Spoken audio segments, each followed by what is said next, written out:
ನಾನು ನಿಮ್ಮ ನೆಚ್ಚಿನ ರಮೇಶ್ ಸರ್, ನವೋದಯ ತರಬೇತುದಾರರು ಮತ್ತು ಇಂಗ್ಲಿಷ್ ಉಪನ್ಯಾಸಕರು Karatagi. Dear students, today also I brought one more important chapter on Morarji exam, that is WH question words or forming question. ನೋಡ್ರಿ, ಬೋರ್ಡಿನ ಮೇಲೆ ನಾನು ಬರೆದಿದ್ದೀನಿ WH question words ಅಥವಾ ಫಾರ್ಮಿಂಗ್ ಕ್ವಶನ್ಸ್. ನೋಡ್ರಿ, ಈ ಚಾಪ್ಟರ್ ಮೇಲೆ ಏನಂತಂದ್ರೆ ಪರೀಕ್ಷೆಯಲ್ಲಿ ನಿಮಗೆ ಒಂದು ಪ್ರಶ್ನೆ ಬಂದೇ ಬರುತ್ತದೆ. ಎಲ್ಲರೂ ಕೂಡ ಏನಂತಂದ್ರೆ ಈ ಪ್ರಶ್ನೆಗೆ ಉತ್ತರಿಸಲೇಬೇಕು. ನೋಡಿ, WH ಕ್ವಶನ್ ವರ್ಡ್ಸ್ ಅಂದ್ರೆ ಏನು ಅನ್ನೋದನ್ನ ನಾನು ವಾಕ್ಯ ರೂಪದಲ್ಲಿ ಬಂದಿದ್ದೀನಿ. ಜಸ್ಟ್ ಇದನ್ನ ಅರ್ಥ ಮಾಡ್ಕೋಬೇಕು, ಇವುಗಳನ್ನ ಪ್ರಾಕ್ಟೀಸ್ ಮಾಡ್ಕೋಬೇಕು. ಪರೀಕ್ಷೆಯಲ್ಲಿ ಆ ಒಂದು ಅಂಕಕ್ಕೆ ನಾವು ಉತ್ತರಿಸಬೇಕು. ನೋಡಿ, W ಮತ್ತು H ನಿಂದ ಪ್ರಾರಂಭವಾಗುವಂತಹ ಶಬ್ದಗಳನ್ನ WH ಕ್ವಶನ್ ವರ್ಡ್ಸ್ ಎನ್ನುವರು. ಅಂದರೆ WH ವರ್ಡ್ಸ್ ಗಳನ್ನು ಬಳಸಿ ಪ್ರಶ್ನೆಗಳನ್ನ ಮಾಡಬಹುದು ಅಥವಾ ರೂಪಿಸಬಹುದು. ನೋಡ್ರಿ, ಇವೆಲ್ಲವನ್ನ ನಾವು ಪ್ರಾಕ್ಟೀಸ್ ಮಾಡಿದ್ದೆ ಅಂತಂದ್ರೆ ನಾವು ಪರೀಕ್ಷೆಯಲ್ಲಿ ಒಂದು ಪ್ರಶ್ನೆಗೆ ಉತ್ತರವನ್ನ ನೀಡ್ತೀವಿ. ನೋಡಿ, ಫಸ್ಟ್ ವಾಟ್ ಅಂದ್ರೆ ಏನು, ಇದನ್ನ ಅರ್ಥ ಮಾಡ್ಕೋಬೇಕು. ಯಾವಾಗ ನಾವು ಬಳಸ್ತೀವಿ ನೋಡ್ರಿ, ವಾಟ್ ಅನ್ನ ಏನು ಅಂತ ಕರಿತೀವಿ ಕನ್ನಡದಲ್ಲಿ, ಅದನ್ನ ಮಾಹಿತಿ ಕೇಳಲು ಏನಾದ್ರೂ ಮಾಹಿತಿ ಬೇಕಂತಂದ್ರೆ ನಾವು ಅಲ್ಲಿ ವಾಟ್ ಅನ್ನೋದನ್ನ ಯೂಸ್ ಮಾಡ್ತೀವಿ. For example, what is your name ಅಂದ್ರೆ ನಿನ್ನ ಬಗ್ಗೆ ಮಾಹಿತಿ ಕೇಳ್ತಾನೆ ಅಂತ, ಹೌದಾ? ನೆಕ್ಸ್ಟ್ ಎರಡನೇದು ನೋಡ್ರಿ, ವೆನ್ ಅಂದ್ರೆ ಯಾವಾಗ, ಸಮಯವನ್ನ ಕೇಳುವಾಗ. ನೋಡ್ರಿ, ಯಾವ ರೀತಿ ಸಮಯವನ್ನ ಕೇಳ್ತಾರೆ, when do you go to school. ನೋಡ್ರಿ, ಯಾವಾಗ ನೀನು ಶಾಲೆಗೆ ಹೋಗುತ್ತೆ ಅಂದ್ರೆ ಸಮಯವನ್ನ ಕೇಳುವಾಗ ವೆನ್ ಅನ್ನು ಬಳಸ್ತೀವಿ. Keep it in your mind, don't forget it, what ever I tell in the class. ನೋಡಿ, ಈಗ ವೈ ಅಂದ್ರೆ ನೋಡ್ರಿ, ವೇರ್ ಅಂದ್ರೆ ಎಲ್ಲಿ, ಸ್ಥಳವನ್ನ ಕೇಳಲು. ಓಕೆನಾ?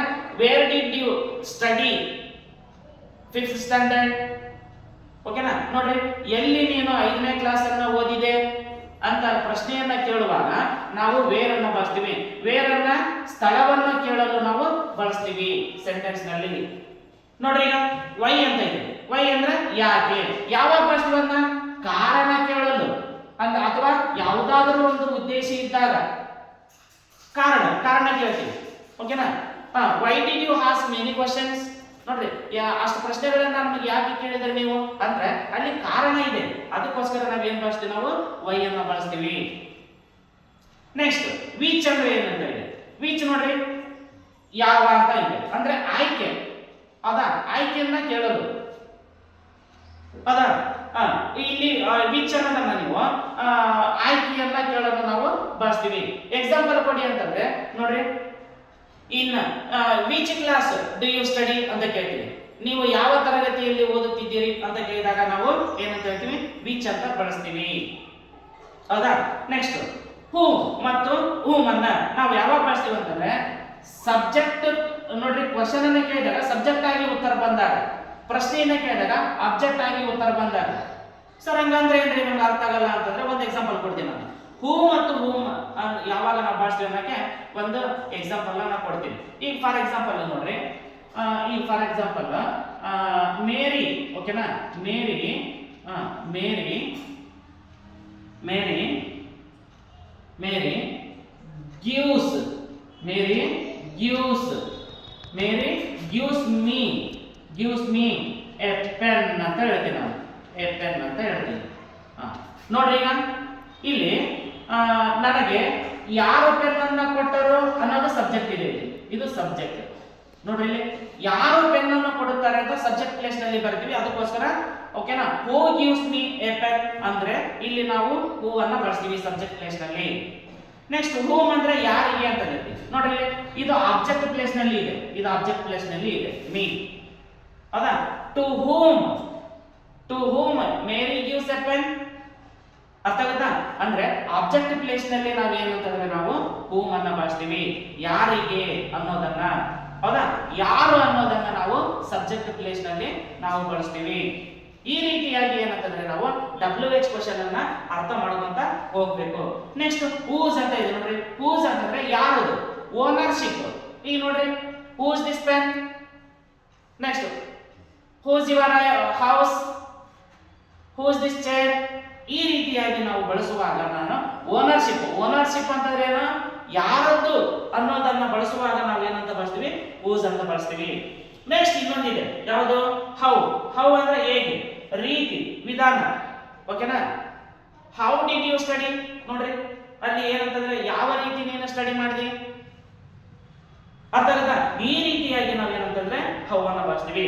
ನೋಡ್ರಿ ಇಲ್ಲಿ ಹೌ ಮೆನಿ ಇದೆ. ಹೌ ಮೆನಿ ಅನ್ನೋದನ್ನ ನಾವೇನಂತ, ಎಷ್ಟು ಅಂತಂದ್ರೆ ಸಂಖ್ಯೆಯಲ್ಲಿ. How many students in the class, how many students are in the class. ನೋಡ್ರಿ ಹೌ ಮೆನಿ ಅನ್ನೋದನ್ನ ಸಂಖ್ಯೆಯನ್ನ ಬಳಸುವಾಗ ನಾವು ಹೌ ಮೆನಿ ಅನ್ನ ಬಳಸ್ತೀವಿ. ನೆಕ್ಸ್ಟ್ ಹೌ ಮಚ್ ಅಂತಂದಿದೆ. ಹೌ ಮಚ್ ಅಂದ್ರೆ ಏನು, ಪ್ರಮಾಣ. How much sugar do you want, how much salt do you want ಅಂದ್ರೆ ನಿಮ್ಗೆ ಎಷ್ಟು ಪ್ರಮಾಣ, ಎಷ್ಟು, ಒಂದು ಚಿಟಿಕೆ ಎಷ್ಟು ಬೇಕಾ, ಒಂದು ಸ್ಪೂನ್ ಅಷ್ಟು ಬೇಕಾ ಅಂತ ಕೇಳಿದಾಗ ನಾವು ಹೌ ಮಚ್ ಅಂತ ಬಳಸ್ತೀವಿ. ಓಕೆನಾ. ನೆಕ್ಸ್ಟ್ ನೋಡ್ರಿ ಇನ್ನೊಂದಿದೆ, 12ನೇದು ಬರ್ತೀನಿ ನಾನು. ಹೌ ಲಾಂಗ್ ಅಂದ್ರೆ ಎಷ್ಟು ದೂರವನ್ನ ಕೇಳಲು ನಾವು ಹೌ ಲಾಂಗ್ ಅನ್ನ ಬಳಸ್ತೀವಿ.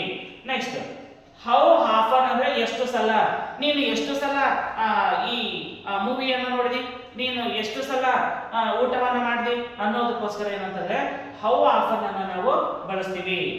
ನೋಡಿ ಈಗ ಇದು ನೀವು ಪಕ್ಕಾ ಆಗಿದ್ದೇ ಆಯ್ತಂತಂದ್ರೆ, ಇದು ನೀವು ಪ್ರಾಕ್ಟೀಸ್ ಮಾಡಿದ್ದೇ ಆಯ್ತಂತಂದ್ರೆ ಪರೀಕ್ಷೆಯಲ್ಲಿ ಇದ್ರ ಮೇಲೆ ಯಾವುದೇ ಪ್ರಶ್ನೆಯನ್ನ ಕೇಳಿ ನೀವು ಉತ್ತರವನ್ನ ನೀಡ್ತೀರಿ. ನೋಡಿ ಈಗ ನಾನು ಇದನ್ನ ಕಲಿತ ಮೇಲೆ ಏನಂತಂದ್ರೆ ಒಂದಿಷ್ಟು ನಾನು ಎಕ್ಸಾಂಪಲ್ಸ್ ಅನ್ನ ತಗೊಂಡಿದ್ದೀನಿ. ಪರೀಕ್ಷೆಯಲ್ಲಿ ಇದೇ ರೀತಿ ಎಕ್ಸಾಂಪಲ್ಸ್ ಅನ್ನ ಕೇಳ್ತಾನೆ, ಇದನ್ನ ನೀವು ಪ್ರಾಕ್ಟೀಸ್ ಮಾಡಲೇಬೇಕು. ನೋಡ್ರಿ ಈಗ ಇಂಪಾರ್ಟೆಂಟ್ ಇದು, ನಿಮ್ಗೆ ಆಪ್ಷನ್ಗಳು ಇರ್ತಾವೆ, ವೇರ್, ವಾಟ್, ವೆನ್, ಈ ರೀತಿಯಾಗಿ ಆಪ್ಷನ್ಗಳು ಇರ್ತಾವೆ. ನಾನು ಎರಡೆರಡು ತಗೊಂಡಿದ್ದೀನಿ, ವೇರ್ ಮತ್ತು ವಾಟ್ ಅಂತ ತಗೊಂಡಿದ್ದೀನಿ. ಈ ವೇರ್ ವಾಟ್ ಅನ್ನ ಈ ಸೆಂಟೆನ್ಸ್ಗೆ ನಾವು ಹಾಕ್ಬೇಕು. ಹಾಕಿದಾಗ ಏನಂತಂದ್ರೆ ಅದು ಸಂಪೂರ್ಣವಾದ ಅರ್ಥವನ್ನ ಕೊಡಬೇಕು.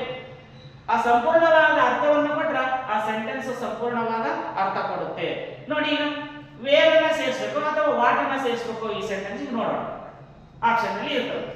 ನೆಕ್ಸ್ಟ್ ನೋಡ್ರಿ where shall I keep these bags, ಇದು ಸರಿನೋ, ಅಥವಾ what shall I keep these books bags. ನೋಡ್ರಿ ಈಗ ವೇರ್ ಅನ್ನ ಸೇರಿಸಬೇಕು, ವಾಟ್ ಅನ್ನ ಸೇರಿಸಬೇಕು. ವೇರ್ ಅಂದ್ರೆ ಏನಂತ ಹೇಳಿದ್ದೆ ನಾನು ಇಲ್ಲಿ, ವೇರ್ ಅಂತ ಏನಂತ ಹೇಳಿದ್ದೆ ನಾನು, ಸ್ಥಳ ಅಂತ ಹೇಳಿದ್ದೀನಿ.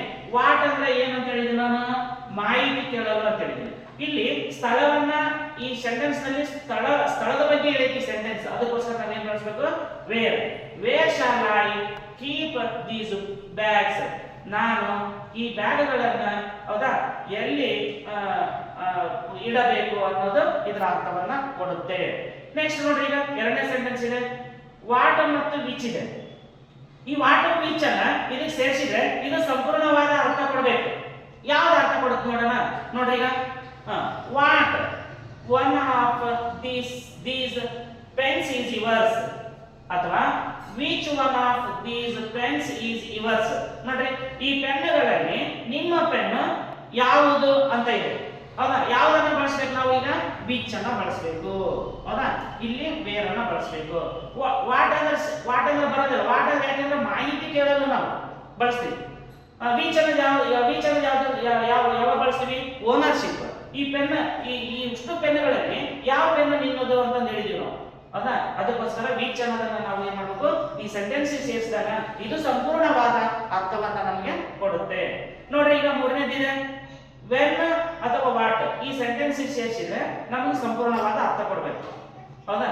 ನೆಕ್ಸ್ಟ್ ವೆನ್ ನೋಡ್ರಿ when will we go to school, ನೋಡ್ರಿ what will we go to school.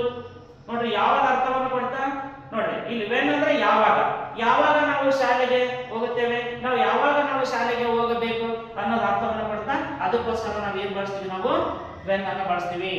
ಯಾಕೆ ವೆನ್ ಅನ್ನ ಬಳಸ್ತೀವಿ, ಇದು ಸಮಯವನ್ನ ಹೇಳುತ್ತಾ, ಟೈಮ್ ಅನ್ನು ಹೇಳುತ್ತೆ.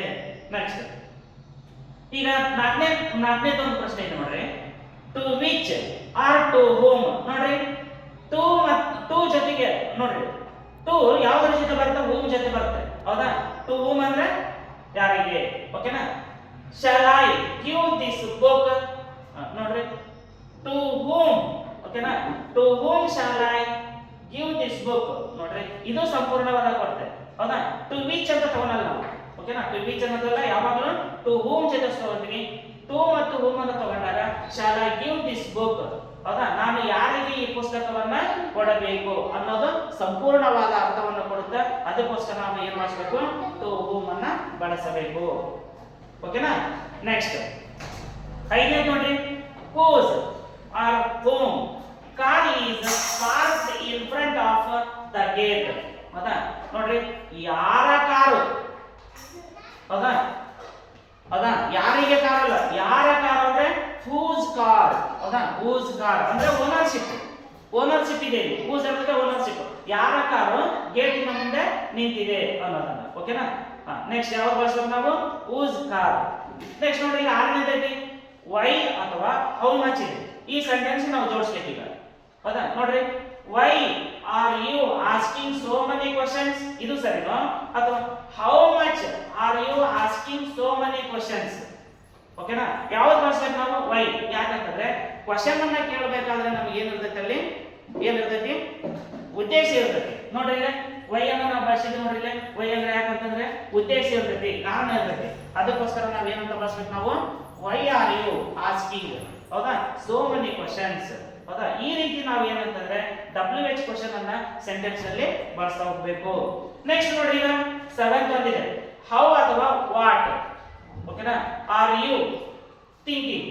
ನೋಡ್ರಿ, ಹೌ ಆರ್ ಯು ಥಿಂಕಿಂಗ್ ಸರಿನಾ, ಅಥವಾ ವಾಟ್ ಆರ್ ಯು ಥಿಂಕಿಂಗ್ ಅಂದ್ರೆ ವಾಟ್ ಆರ್ ಯು, ಹೌದಾ, ವಾಟ್ ಆರ್ ಯು ಥಿಂಕಿಂಗ್, ಇದು ಸರಿಯಾಗುತ್ತೆ. ವಾಟ್ ಅನ್ನ ಸೇರಿಸಿದಾಗ ಮಾತ್ರ ಸಂಪೂರ್ಣವಾದ ಅರ್ಥವನ್ನು ಕೊಡುತ್ತೆ. ನೆಕ್ಸ್ಟ್ 8ನೇ ನೋಡ್ರಿ, where are whose books are these. ಇವು ಯಾರ ಪುಸ್ತಕ, ಯಾರ ಪುಸ್ತಕ, ಹೂಸ್. ನೋಡ್ರಿ, ನೋಡ್ರಿ, ವೇರ್ ಅಥವಾ ಹೂಸ್. ವೇರ್ ನೋಡ್ರಿ, ವೇರ್ ಬುಕ್ಸ್ ಆರ್ ದೀಸ್ ಅಂತಿರೋ, ಅಥವಾ ಹೂಸ್ ಬುಕ್ಸ್ ಆರ್ ದೀಸ್ ಅಂತಿರೋ, ಹೂಸ್ ಬುಕ್ಸ್ ಆರ್ ದೀಸ್ ಅಂತ ಕರಿತೀವಿ. ಅವಾಗ ಇದು ಸಂಪೂರ್ಣವಾದ ಅರ್ಥವನ್ನು ಕೊಡುತ್ತೆ. ಯಾಕೆ ಹೂಸ್ ಬರ್ಸಿದ್ರು ಅಂತಂದ್ರೆ ಇಲ್ಲಿ ಓನರ್ಶಿಪ್ ಇದೆ, ಹೌದಾ. ಅದಕ್ಕೋಸ್ಕರ ಏನಂತಂದ್ರೆ ನಾವು, ಹೌದಾ, ಅದಕ್ಕೋಸ್ಕರ ಈ ಕೊಟ್ಟಿರುವಂತಹ ಪ್ರಶ್ನೆಗಳಿಗೆ ಹೇಗೆ ಉತ್ತರಿಸಬೇಕು ಅನ್ನೋದನ್ನ ಅಷ್ಟು ಎಕ್ಸಾಂಪಲ್ಸ್ ಅನ್ನ ಕೊಟ್ಟಿದ್ದೀನಿ.